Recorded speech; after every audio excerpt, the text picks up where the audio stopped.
사람이 먼저 생각나시는 분이시고요. 환자를 자기 몸같이 생각하시고 아주 정확하게 잘 봐주세요. 아버지 같으시고 그런 느낌이 드시면서 이렇게 좀 뭐랄까 좀 잘 챙겨주시는 편이세요. 평범한 이웃들의 조금은 특별한 이야기, 공감 토크 사람들입니다.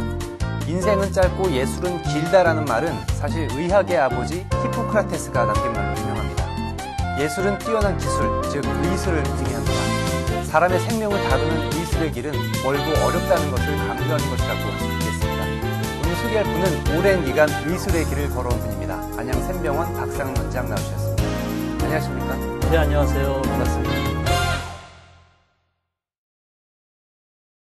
방금 지인들께서 본인을 이렇게 소개해 주셨는데 낯 뜨거워서 못 보겠습니다. 그러셨습니까?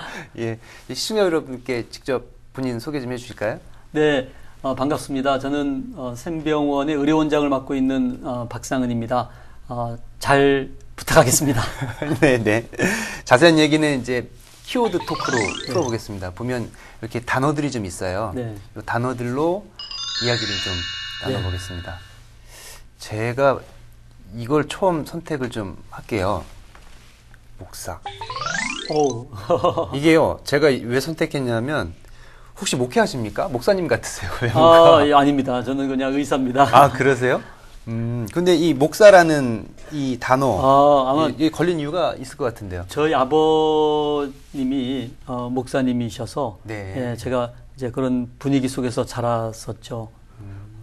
저희가 아들이 형제가 6이 있는데, 아버님 영향 때문에 이제 3명이 목사님이 되셨고, 이제 의사가 2, 그리고 이제 우리 돈 버는 저희 비즈니스 하는 형님이 1명 이렇게 있어요. 네.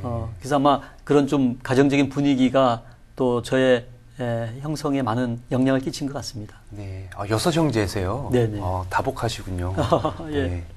근데 아버님의 뜻이 혹시 목사님이 되는 걸 원하지 않으셨나요? 삑딱선을 타신 건가요, 혹시? 아니요, 그런 거는 전혀 아니시고요. 예. 저희 이제 아버지 어머니의 어떤 자녀 교육의 방침은 이제 그 자녀가 본인이 하고 싶은 거, 그리고 자신의 어떤 재주, 그런 재능에 따라서 살아가기를 원하셨고, 그렇지만 이제 남을 위한 좀 어떤 일을 하는 게 좋겠다라는 그런 영향은 제가 좀 이제 받아서 아무래도 이제 의사라는 직업을 택하는 데에 그런 배경이 된 것 같습니다. 그래서 이제 6 형제분 중에 한 분만 빼고 나머지는 그런 비슷한 길을 가셨네요? 네네, 그렇게 볼 수 있죠. 네. 예, 알겠습니다. 이번에는 원장님께서 단어 하나 선택해 주실까요? 심장을 뽑아 볼게요. 예. 심장이요? 예. 예. 전공은 심장이 아니라 신장 아닙니까? 신장? 예, 저는 이제 심장까지 못 가고 콩팥을 전공하고 있습니다만은, 네. 저희 어머니가 어릴 때 이제 심장병을 앓으셨어요. 그러니까 제가 어릴 때. 그래서 늘 어머니 등에 엎여 있으면 어머니가 숨차하시는 그런 쌕쌕거리는 소리를 제가 듣고 이제 자랐는데, 안타깝게 제가 고등학교 1학년 때 저희 어머님이 이제 세상을 떠나셨어요. 그래서 어머님의 그 어떤 심장병, 또 그런 어떤 만성 질환으로 힘들어 하시는 그런 환자분들을 위해서 내가 평생을 살아야 되겠다라는 생각을 하면서 제가 이제 고등학교 때 의과대학을 가려고 이제 결심을 하게 된 배경이 됐죠. 그래서 참 어머니 생각이 또 많이 납니다. 이 심장 얘기를 하니까. 그 어머님께서 이 길을 이끌어 주신 셈이네요. 그렇죠. 네. 알겠습니다. 이번에는 제가 하나 생명윤리. 대충 감은 좀 옵니다. 생명윤리에 대한 얘기. 네. 이건 어떤 얘기일까요? 실은 뭐 의사들이 생명을 사랑하는 거야 뭐 다 해야 되겠습니다만은 제가 이제 인턴 때 아주 좀 특별한 경험을 했어요. 그러니까 제 환자 중에 응급실에 실려온 환자가 막 너무 출혈이 심해가지고 쇼크 상태로 온 거예요. 젊은 여성이 22살 여성인데 어떻게 된 거냐 사진을 찍어봤더니 이 창자가 일부가 이렇게 없어지고 그래서 어떻게 된 거냐 알아봤더니 이제 조산원에서 이제 낙태 시술을 받은 거예요. 근데 이게 뭐 애가 뭐 6개월짜리 애가 왜 이렇게 크냐 그러면서 계속 긁어내면서 자궁을 뚫고 아마 창자의 일부까지 이렇게 적출을 하면서 이제 쇼크에 빠진 거죠. 출혈이 심하면서. 결국 자궁도 다 드러내고 이제 항문을 바깥으로 꺼내는 수술을 해서 생명을 살렸습니다마는 이제 평생 아기도 못 낳고 참 그런 삶을 살게 되는 그런 경험을 하면서 야, 이 우리 주위에 정말 병원에서도 생명을 살리는 숫자보다 오히려 또 이런 참 낙태나 이제 여러 가지 그 윤리적인 문제가 또 많다는 거를 제가 그때 처음 이제 알게 됐습니다. 그래서 이제 제가 틈만 나면은 좀 이 생명 윤리에 대한 공부도 하고 제가 해외에 좀 연수를 가서도 좀 생명 윤리 공부를 하면서 요즘 뭐 워낙 뭐 인간 복제 문제나 무슨 안락사 문제나 뭐 많지 않습니까? 그래서 그런 부분에 대해서 이제 나름 좀 공부를 하고 또 주위 분들에게 이제 알리는 역할을 하고 있습니다. 이번에는 하나 선택해 주실까요? 죽음을 한번 제가 떼드릴게요. 네. 네. 예. 죽음.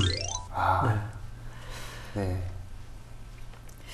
제가 이제 아무래도 만성 질환자들을 주로 보고 있습니다만은 호스피스 병동 들어보셨죠? 네네네. 그래서 이제 임종을 앞두고 있는 말기 암 환자들이 어떻게 하면 이제 좀 존엄한 죽음을 맞이할 수 있을까 도와드리는 그런 호스피스 병동을 제가 또 한동안 책임을 맡았었습니다. 그러면서 죽음에 대한 생각도 많이 하게 됐죠. 그래서 제가 그동안 한 내과 의사로서 한 2,000명의 죽음은 곁에서 지켜본 것 같아요. 근데 이렇게 좀 죽어가는 모습이 또 다 다르시더라고요.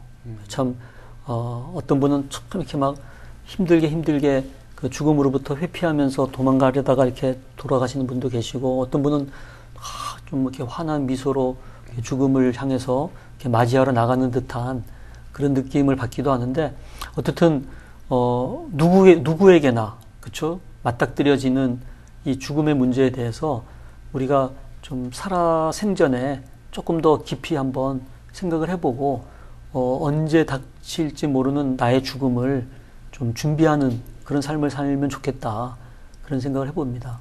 그렇죠. 존엄하고 아름답게 세상을 떠나는 것도 중요한 일인 것 같아요. 네.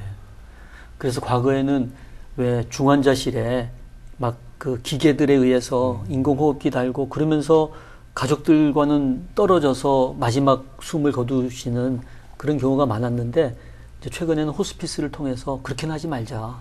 우리가 사랑하는 가족들 곁에서 그리고 이렇게 참 마주보고 그러면서 기계에 의존하지 말고 자연적인 죽음을 맞이하는 게 더 좋지 않느냐, 그런 운동이 이렇게 일고 있는 것 같습니다. 네, 알겠습니다. 이번에는 제가 사실 이 북한에 대한 단어가 있는데, 혹시 북한을 자주 다녀오셨나 봐요?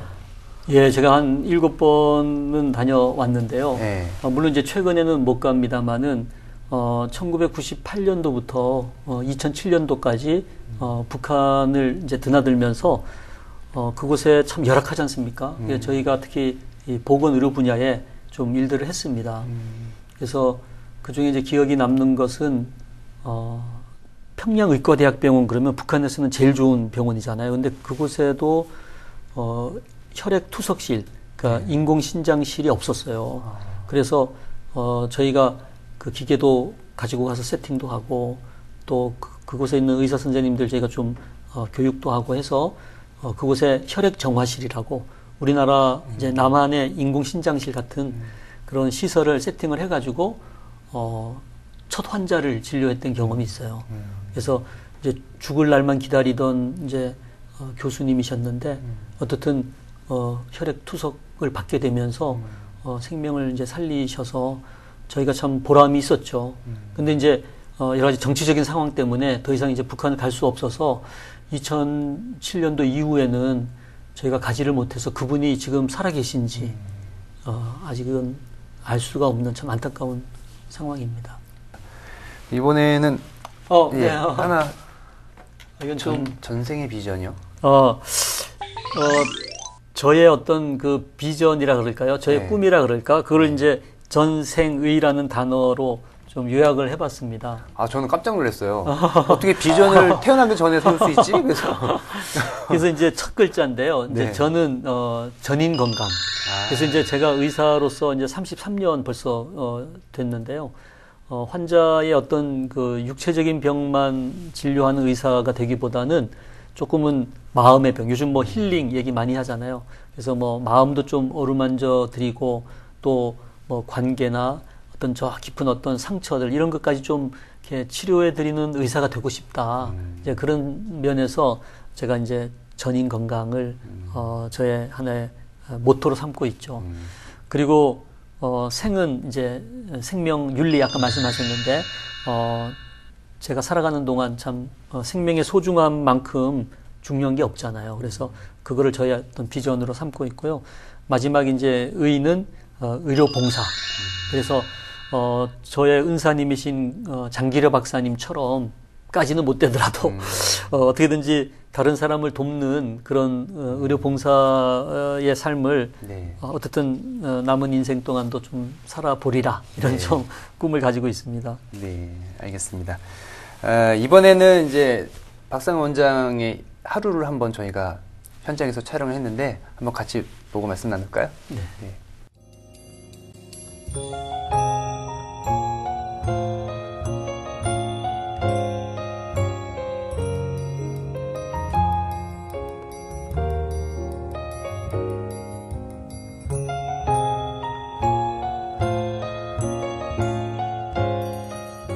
아유, 공사장님 안녕하세요. 잘 주무셨어요? 예. 그래서 하여간 아직 그 가실 때까지 조금 기간이 있으니까 그래서 예방 접종하시는 거 우리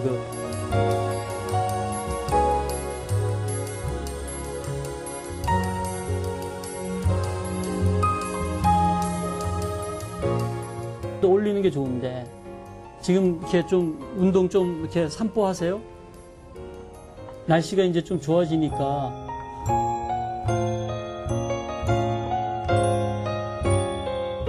저희 병원 직원들이 또 의료진들이 밝은 미소로 이렇게 맞아드리고 저희가 이렇게 명쾌하게 설명을 해드리자. 그래서 올해의 키워드가 밝은 미소, 명쾌한 설명입니다.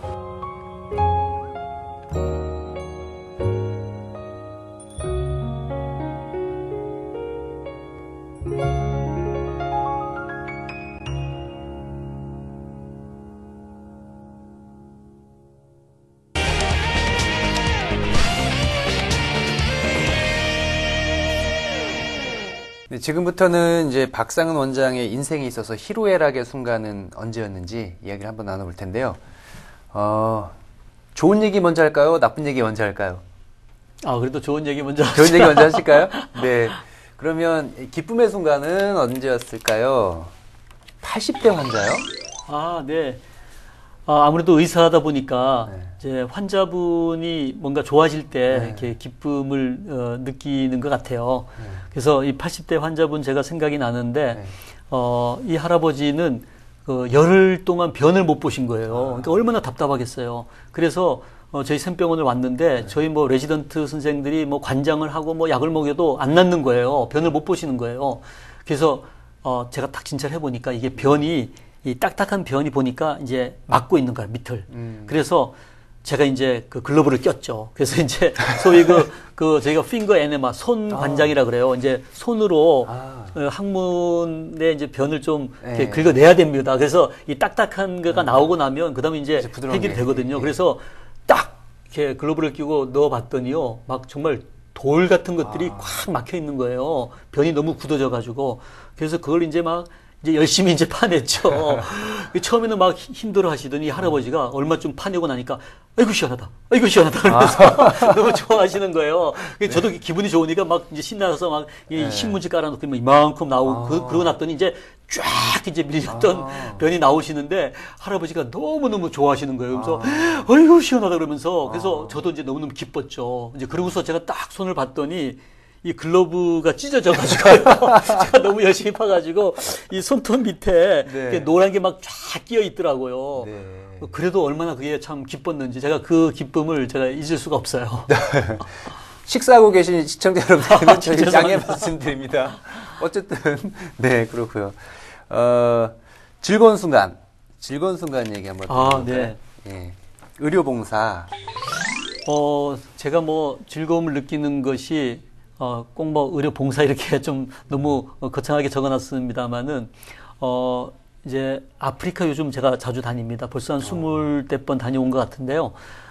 이렇게 아프리카를 다니다 보면 또는 뭐 꼭 아프리카 아니더라도 제가 뭐 몽골이나 무슨 우리 미얀마나 이런 그 조금 개발 도상국 어려운 나라들 가보면은 참 아름다워. 자연이 아름답고 또 우리나라 사람들이 웬만큼은 가기 어려운 지역이잖아요. 네. 근데 그곳에 이렇게 가는 어떤 그 신비로운 어떤 그 재미가 있어요.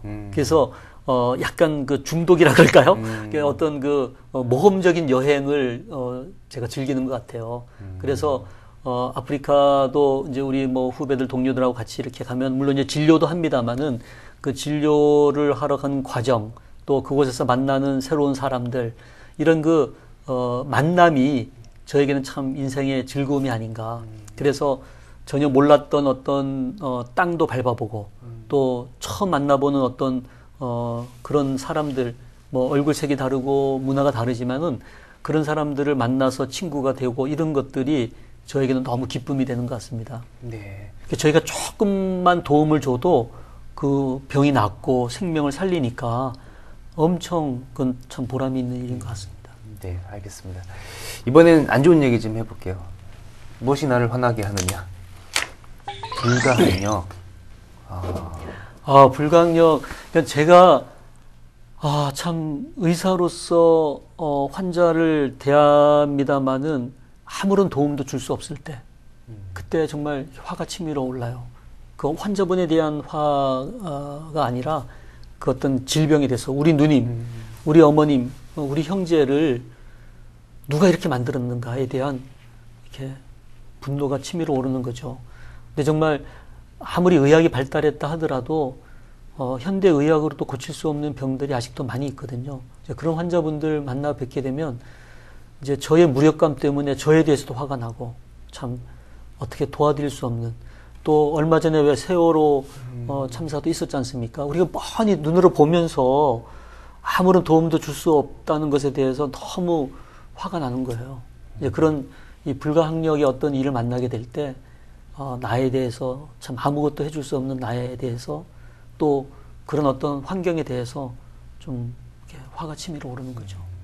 그렇군요. 이런 일을 자주 접하지 않는 게 좋은 건데 그렇죠. 어쩔 수 없잖아요. 예. 그래도 어떻든 우리가 제도적으로 또 다양한 방법을 통해서 가급적 이런 불가항력적인 환경을 줄이는 게 우리의 역할이지 않는가 그런 생각을 해봅니다. 네, 알겠습니다. 그다음에 슬픈 순간을 한번 볼까요? 사별이요. 네. 아까 죽음에 대한 얘기도 했습니다만은 이제 고등학교 1학년 때 어머님 돌아가시고 또 제가 이제 30대 초반에 또 저희 아버님 또 먼저 하늘나라 보내고 또 저희 뭐 장인 장모님 다 돌아가시고 또 얼마 전에 저희 또 형수님 또 15년 식물인간으로 계시다가 돌아가셨는데 어떻든 참 이렇게 헤어짐은 슬픈 것 같아요. 특히 이제 가까운 정들었던 가족들이 세상을 떠나게 될 때 그 뭐 참 슬픈 일인데 인생을 지나면서 그런 일을 겪지 않을 수가 없는데 우리 주위에 그런 분들이 계시면 정말 같이 위로해드리고 해야 될 것 같아요. 그래서 정말 결혼식은 자주 못 가도 상갓집은 정말 웬만하면 제가 꼭 가야 되겠다 이런 다짐을 해보는데요.